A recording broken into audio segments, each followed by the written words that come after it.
বলিউডের খলনায়ক থেকে মুন্না ভাই সঞ্জয় দত্তের জনপ্রিয়তা কোথাও কোনো অংশে কম নয়। একসময় চকলেট বয় ইমেজ ভক্তদের মনে আজও দাগ কেটে আছে। তবে সম্প্রতি এক ঘটনায় পুরো বলিউড অবাক। এক নারী ভক্ত তার মৃত্যুর আগে নিজের ৭২ কোটি রুপির সম্পত্তি সঞ্জয়ের নামে উইল করে গেছেন। বিস্তারিত ডেস্ক রিপোর্টে। ভারতীয় গণমাধ্যম সূত্রে জানা যায় ঘটনাটি ২০১৮ সালের। সঞ্জয়ের একনিষ্ঠ ভক্ত নিশা পাতিল মৃত্যুর আগে নিজের সমস্ত সম্পত্তি অভিনেতার নামে লিখে যান।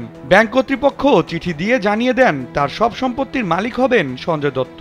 বিষয়টি জানতে পেরে চমকে যান সঞ্জয় নিজেও। ইডেন বে কক্সবাজার সমুদ্র সৈকতের উপর নিজেদের একটি ঠিকানা।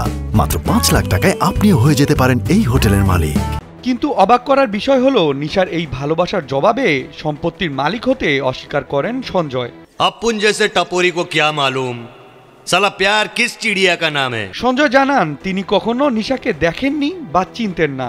এমন ঘটনায় তিনি বিস্মিত এবং আবেগপ্রবণ হয়ে পড়েন। তবে ভক্তের এই উপসংহার গ্রহণ করতে চাননি তিনি। অভিনেতার আইনজীবী নিশ্চিত করেন সঞ্জয় কখনো সম্পদের উপর দাবি করবেন না। আইনি প্রক্রিয়ার মাধ্যমে সম্পত্তি নিশার পরিবারকে ফিরিয়ে দেওয়া হবে। নিজেই প্রায় ২৯৫ কোটির মালিক সঞ্জয় দত্ত। ছবি পিছু পারিশ্রমিক ৮ থেকে ১০ কোটি রুপি।